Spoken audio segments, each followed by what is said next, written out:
Greetings, valiant stranger who has just burst into my life. I am the master of this house, Count Daeran Kale, myriad mellifluous monikers Arunde. No need to introduce yourself. I find remembering insignificant details, such as the name of passing acquaintances, such a bore. Wow, bona fide blue bloods and unparalleled aristocracy. All this makes me itch to do something really crass. Ooh, like blow my nose on the curtains. What are you waiting for, my squamous squire? The curtains in this room are velvet, but we have some excellent silk ones with gold thread elsewhere in the house. Take your pick. My soft furnishings are yours to do with as you wish. I'm quite sick of the place, truly. I shall either sell it or burn it to the ground and build a new mansion in its place. Now that we've finished with the niceties, tell me this. How did all those thrice-damned demons end up at my soiree?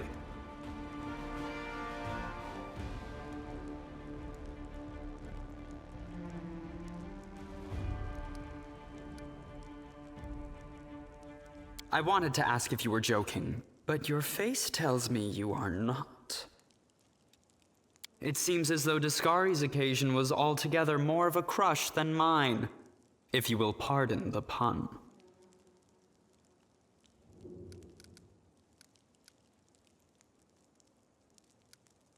I have no friends here whose untimely demise I would care to mourn. The only alarming thing is how easily all this happened. I don't care for the thought that demons could come calling at my door at any moment. And just think, everyone had so much faith in the ward stones gifted by Iomede's herald, and in the might of our tamed dragon, as if there had been no Dresden or a dozen other routes where the demons overcame every defense.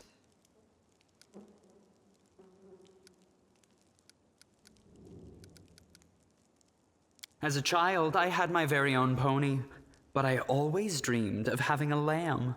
I was never allowed one.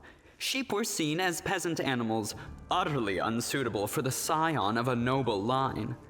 The trauma haunts me to this day. I think of it every time I have roast lamb for dinner. I'm sorry that happened to you. Such a sad story.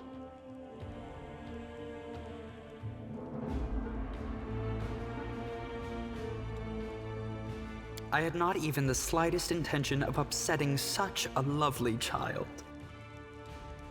I'm not lovely. Some people have even called me a scarecrow before. That's patently absurd.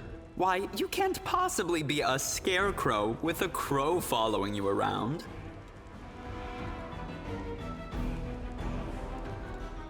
I'm sorry if I failed to sate your curiosity. I loathe talking about myself to people I don't know, even more to those I do know. The only thing worth knowing, aside from the fact that I am highborn and filthy rich, is that I dislike Puritans and demons in equal measure. Well, perhaps demons a tad more. Of course, where are my manners? There. You can also poke about the house and claim whatever takes your fancy. Though I imagine some of you already had that in mind.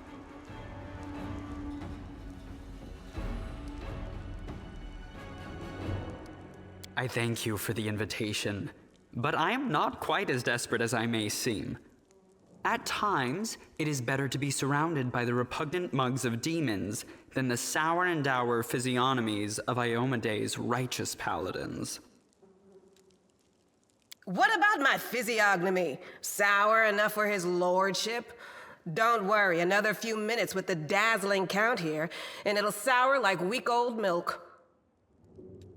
What's this? An attractive paladin with a sense of humor? You're a veritable walking scandal. Either way, my mansion is now safe.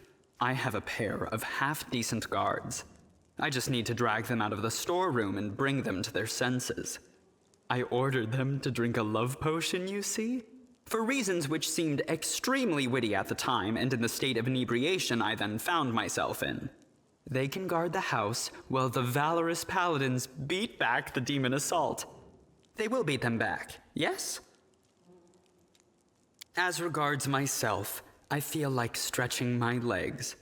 I know rudimentary divine spells, I am no friend to demons, and I elevate any society that I deign to grace with my presence. I shall accompany you, only for a short time, of course. I have no desire to remain at the vanguard for a protracted period. What say you, my ephemeral but highly diverting acquaintance? After all, Lord Descari spoiled my party. I now burn with the desire to spoil his. Capital. Good acquaintances that begin and end at just the right moment often leave the most pleasant memories. Wouldn't you say?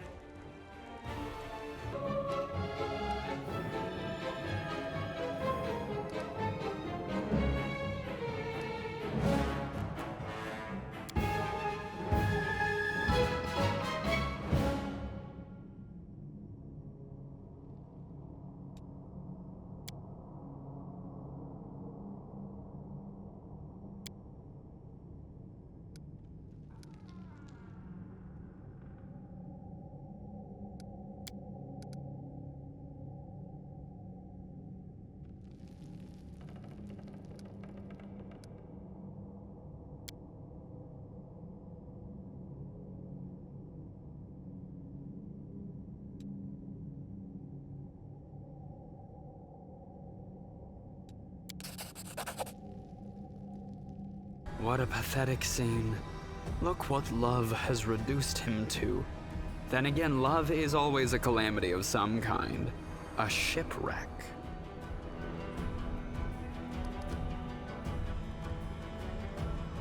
I sense the trap in your question.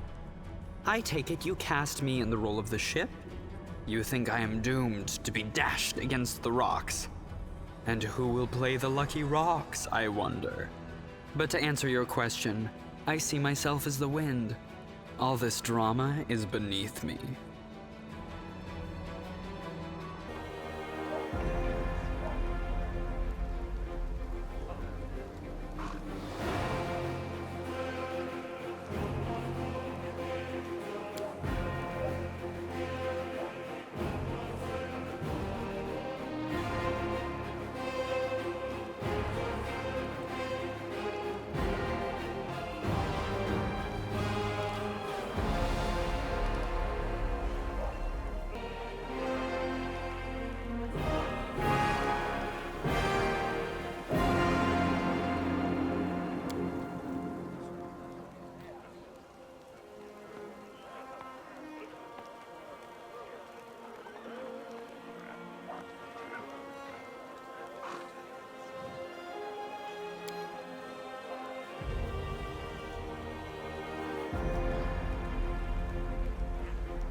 I came to talk.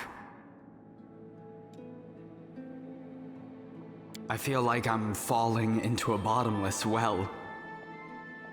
I never expected that freedom could be so overwhelming. Am I making any sense at all, or not? You see, I spent 10 years of my life with that shadow looming over me.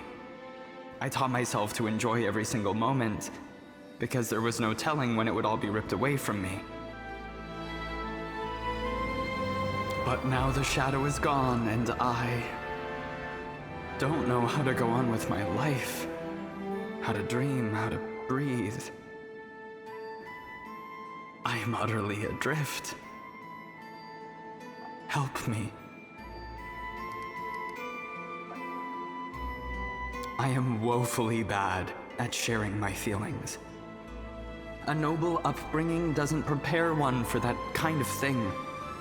Good comportment doesn't necessarily entail lying, but it does require one to keep up appearances at all times. Even if you feel awful, or frightened, or lonely. After you agreed to kill that stubborn inquisitor for me? Not even slightly. What I mean is, we have had so many great moments together. But I truly stopped being frightened only after I realized that there was someone who was not afraid to get her hands dirty for me. Oh, I cannot say I found a way to ignore them completely. You know, the denizens of the north sometimes go on long journeys over the frozen seas or lakes to hunt or fish. They have to spend nights out on the ice. That's how I used to feel. I lived my life minding my own business, spending time with the person who meant a lot to me, but there, beyond a paper-thin barrier, darkness and death were always waiting. You do. Almost from the off, I began to think that this crusade business wasn't so terrible, and that this commander person wasn't as beastly as I'd thought. Then I realized that it would displease me if something happened to her. And I wish I could have warned you about the other. I wanted to let you know that I might be a source of danger, but doing so could have provoked an attack, so I decided to speak only at the last moment. I tried my best.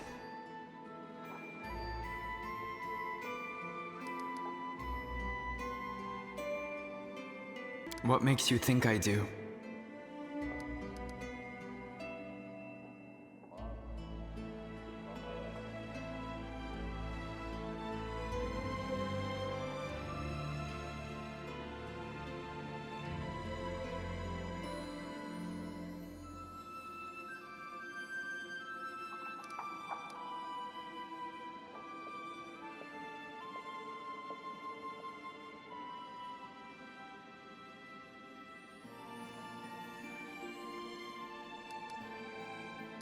It was a foolish stunt, but completely sincere. It seemed to me, I just wanted to write something like that to you.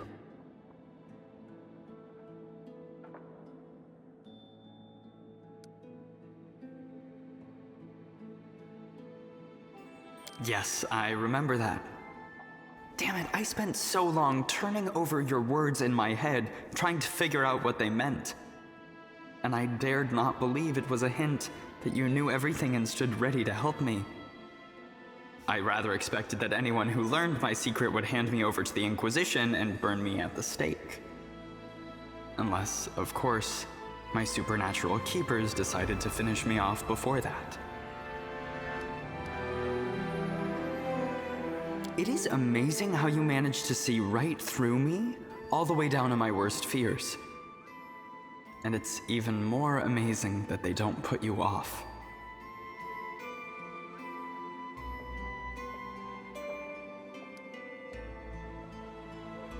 I could lie, like I did in the arena back then, and say that I was just afraid that I wouldn't be able to get out of the abyss without your help.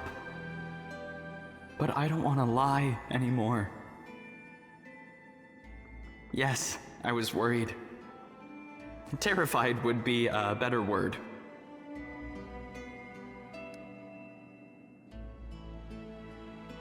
Oh, I even recall why I said that back then. I did not wish you to think that I was like them, the demons. They know even less about genuine affection than they do about genuine pleasure.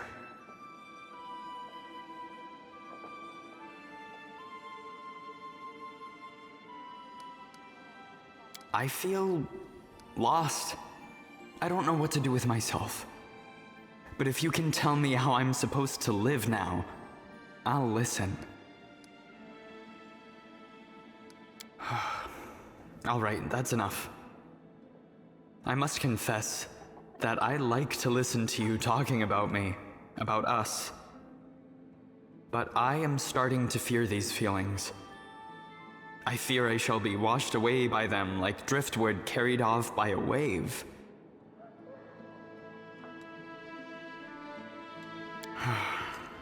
I did drive myself into this trap. I should have fled as soon as the other took their last breath. You are the most dangerous creature I have ever faced. Do I trust you? Like no one else. Do I love you? Probably. I probably do, yes. And now stop tormenting me. I've been speaking from the heart without a single hint of sarcasm for far too long. I'm not used to it. I actually think I'm starting to feel a little lightheaded.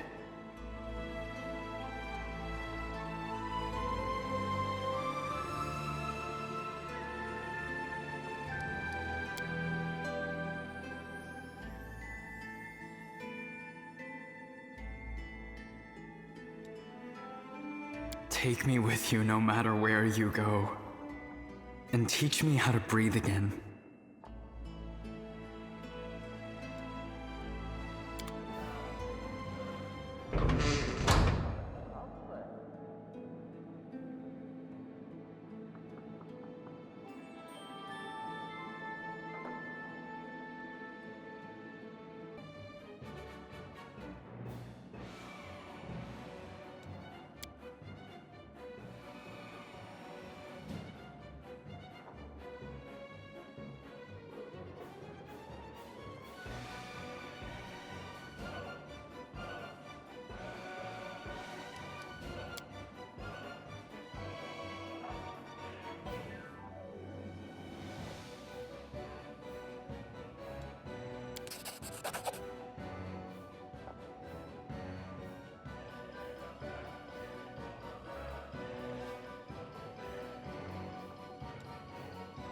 Commander, we can hardly start the evening without you.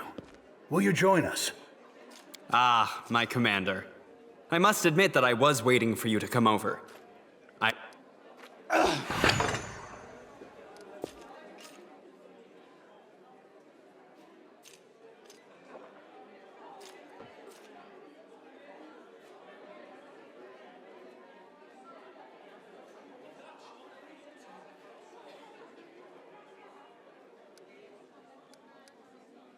Did you like it? In that case, raise a glass to me and express your praise in a toast. To me.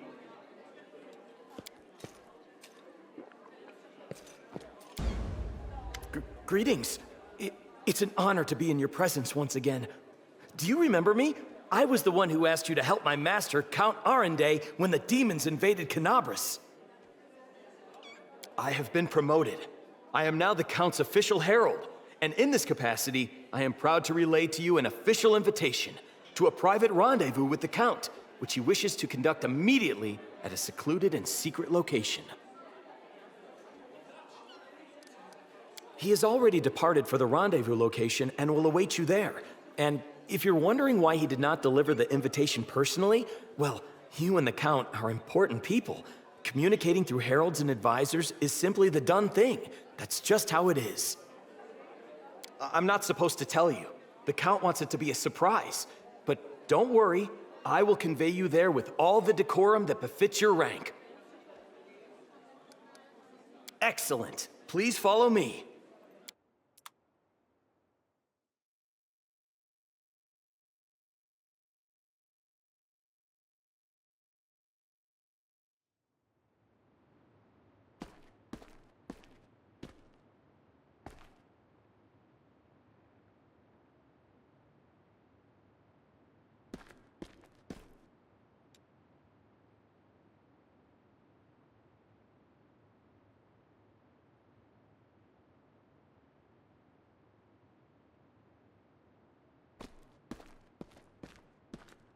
Success!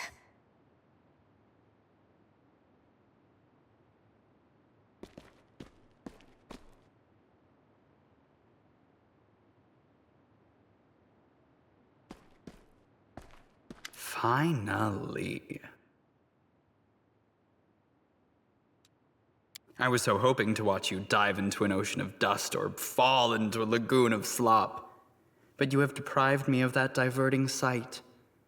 You deliberately thwarted me, didn't you? But never mind that. Welcome to our official secret private rendezvous. You may sit on that box.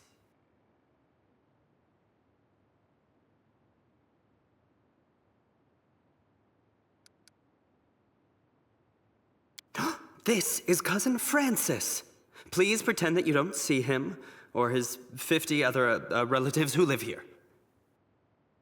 Of course, all this isn't for nothing. I summoned you here to tell you something. To tell you that I am extremely dissatisfied with you, my dear mythical hero of the entire Fifth Crusade. You traipse through other planes. You argue with goddesses and demon queens on your doorstep. You're turning the world upside down.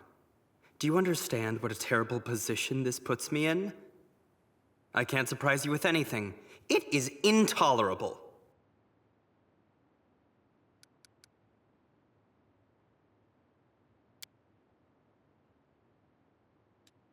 To tell you the truth, I arranged all this because I was curious. What happens if you take away all the luster from everything? From you and me. Mainly from me, of course. My wealth, my extravagant ways, my pretty wooing. Doesn't it pale into insignificance against all this mythical brouhaha?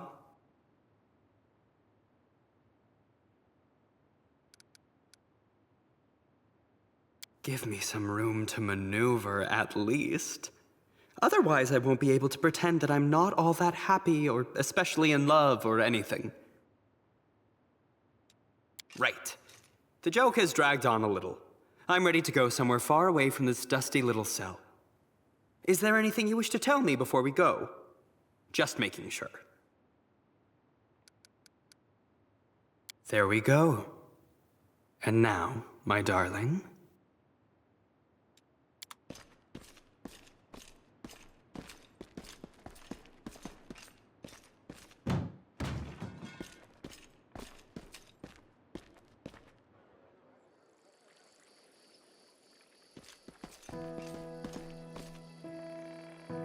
As you can see, I have been painstakingly preparing for this rendezvous. Dear to my heart though bedbugs and cockroaches may be, they are not quite my style. And if you suddenly decide that the previous scene was but an insidious attempt to coax words of love and recognition from you, then you are utterly mistaken and have an overinflated opinion of yourself.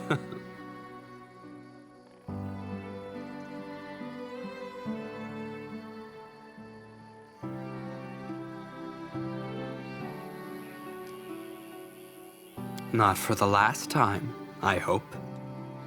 What I wanted to say was that, no matter what miracles are happening around us, I have exquisite taste and incomparable charm on my side. And they are completely at your disposal. But what do you want to do?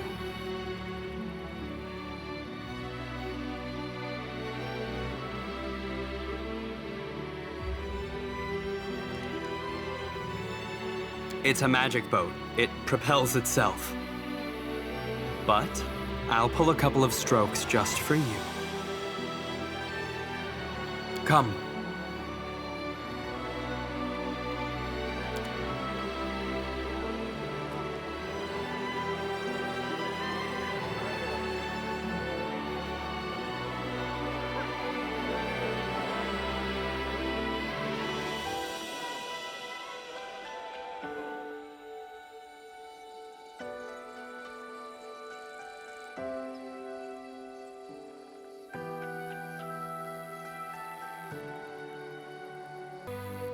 I cannot refuse you, my love.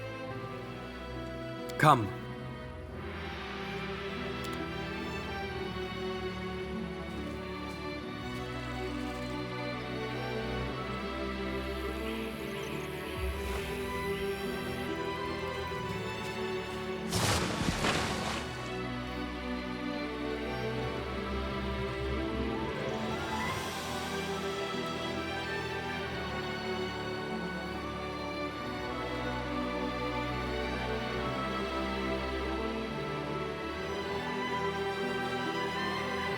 At last, this irksome crusade is drawing to a close.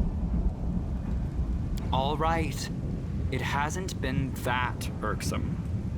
All in all, it was a fine adventure, and the company was more than adequate. The most important outcome of today, of course, will be that I shall be immortalized in works of art depicting the Fifth Crusade as the most attractive crusader. Oh, that's what you think, is it? Allow me to remedy that. See? I can be quite demonstrative when I wish. And now everyone knows we're involved. What else can I do to make my feelings known? Shall I dance a jig before the troops? Do you think that would raise morale? Oh, that reminds me. I keep forgetting to ask. What would you say to adding yet another title to your procession of pompous appellations? How does Countess Arunde strike you?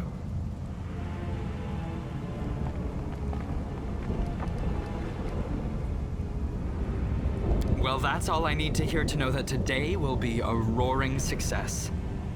Although I wouldn't be opposed to also hearing the words, "We captured Threshold! We won!"